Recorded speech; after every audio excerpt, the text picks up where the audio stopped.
April 20th, 2010. 11 workers died and 17 were seriously injured by an explosion on the Deepwater Horizon, an offshore drilling rig located approximately 50 miles off the coast of Louisiana. The rig burned for 2 days, eventually sinking and triggering the largest oil spill in U.S. history as oil and gas spewed up from the sea floor. The Deepwater Horizon had been drilling an oil well in 5,000 feet of water in an area of the Gulf of Mexico known as the Macondo Prospect. In 2010, the CSB launched an investigation to examine the technical, organizational, and regulatory factors that contributed to the accident. During the investigation, the CSB made new findings about why a key piece of safety equipment, the Deepwater Horizon's blowout preventer, failed to seal the well during the emergency. These new findings help explain why the accident was so devastating, and the CSB cautioned that other blowout preventers currently in use could fail in similar ways. Drilling an offshore well involves creating a pathway between the drilling rig and oil and gas reservoirs trapped beneath the sea floor. A deep hole, or well bore, is drilled through layers of subsea rock and sediment. These rocky layers can contain trapped water, crude oil, and natural gas under pressure. An unplanned flow of these well fluids into the wellbore, known in the industry as a kick, can be dangerous. Without careful management, a kick can lead to a blowout, the uncontrolled release of flammable oil and gas from the well. A blowout can be catastrophic, since oil and gas reaching the drilling rig can quickly find an ignition source, leading to a fire or explosion, endangering the lives of the drilling crew. To prevent kicks, drillers pump a dense slurry called drilling mud into the well, creating a barrier between the undersea oil and gas and the piping that leads to the rig. If this mud barrier fails or is somehow removed, the safety of the drilling crew depends on a critical piece of equipment located on the sea floor called the blowout preventer, or BOP. The BOP is a complex electrically and hydraulically powered device that is essential for controlling the well and, in an emergency situation, preventing a disaster on the platform high above on the sea surface. The BOP is connected to the rig by a large diameter pipe called a riser. If a kick occurs, the blowout preventer is designed to prevent flammable oil and gas from traveling up the riser to the drilling rig. This is done by sealing the area around the drill pipe, known as the annular space. To do this, the crew can manually close pipe rams and donut-shaped rubber devices known as annular preventers. If those devices should fail to work, the last resort is a pair of sharp metal blades which form a blind shear ram designed to cut the drill pipe and seal the well. The blind shear ram can be activated manually or by automated emergency systems. At approximately 8:45 p.m. on April 20th, 2010, a kick occurred in the Macondo well. Oil and gas entered the well bore undetected, eventually passing above the blowout preventer and traveling quickly up the riser toward the Deepwater Horizon and the 126 people on board. Just after 9:40 p.m., drilling mud, forced upwards by the rising oil and gas, suddenly blew out onto the rig. Crew members responded by closing the upper annular preventer in the BOP. However, this did not seal the well as intended, and flammable oil and gas continued to flow into the riser toward the rig. Next, the crew closed a pipe ram.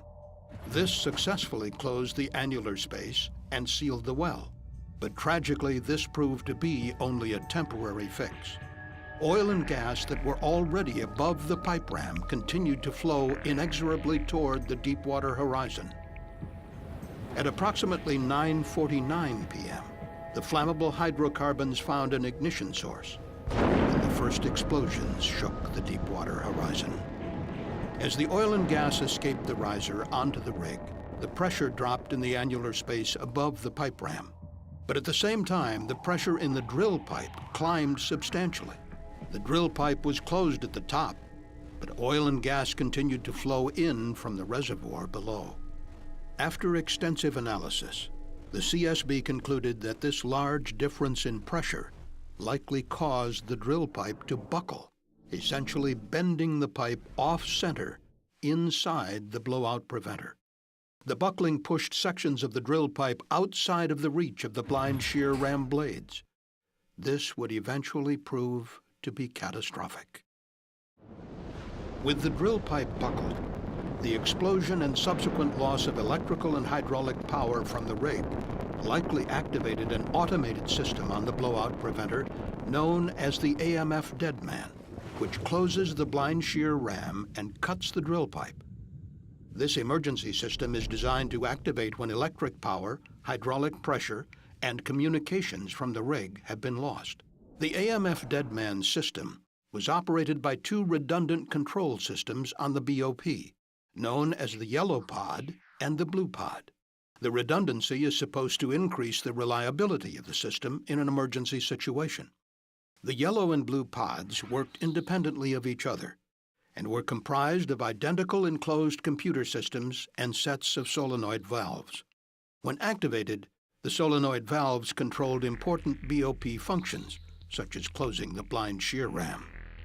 If electrical power from the rig was lost, as happened on April 20, 2010, both the yellow and blue control pods contained backup 27-volt and 9-volt batteries to power emergency functions. The 9-volt batteries powered computers that would activate the solenoid valves, which were powered by the 27-volt batteries. However, evidence indicates the blue pod had been miswired at some time before the BOP was lowered onto the seafloor. This caused the pod's 27-volt battery to drain and made it impossible to operate the solenoid valve for the blind shear ram on the night of the accident. And within the redundant yellow pod, the solenoid for the blind shear ram had been miswired. The solenoid valves were controlled by two coils of electrical wire. These two coils were designed to work in concert, generating a magnetic field strong enough to operate the valve. But within the miswired solenoid valve, the two coils actually opposed each other, leaving the valve paralyzed. Only a third unplanned failure allowed the yellow pod to operate. On the night of the accident, one of the 9-volt batteries that powered the solenoid valve's computer had failed. As a result, the affected computer system could not initiate the command to energize the miswired coil. Had both coils of the miswired solenoid valve been energized, the two coils would have generated opposing forces on the valve. The solenoid valve would have remained closed, and the blind shear ram would never have been closed. However, the failed battery rendered one coil inoperable and most likely allowed the other coil to open the solenoid valve by itself. This in turn initiated closure of the blind shear ram. This should have cut the drill pipe and sealed the well, greatly reducing the impact of the accident. But because the drill pipe was buckled and off-center inside the blowout preventer, it was trapped and only partially cut. With the failure of this last-ditch measure, there was nothing left to stop the massive oil spill and the destruction of the rig. During its investigation, the CSB identified a mechanism that likely caused the drill pipe to be buckled around the time of the explosion. This mechanism is called effective compression. Although effective compression had previously been noted as a hazard in other drilling operations, it had never been identified as a problem affecting drill pipe during well operations. Effective compression occurs because although pipe may appear to be perfectly straight, in fact it has minute bends and irregularities, invisible to the naked eye. Along these bends, the side of the pipe that is curved outward is slightly longer and has more surface area than the other side. When there is a large difference in pressure between the inside and outside of the pipe, as happened on April 20th, 2010, the longer side of the pipe experiences a larger bending force. Eventually, this force can become great enough to buckle even heavy pipe. This is an important finding, CSB investigators said, because the same conditions of differential pressure could occur at other drilling rigs, even if a crew successfully shuts in a well. The CSB warned this could make existing blowout preventer designs less effective in emergency situations. In the case of the Deepwater Horizon accident, the buckled drill pipe prevented the blind shear ram from sealing the well. Oil and gas from the well flowed out of the buckled drill pipe and into the Gulf of Mexico for 87 days. A reported 5 million barrels of oil eventually spilled, causing one of the worst environmental disasters in United States history.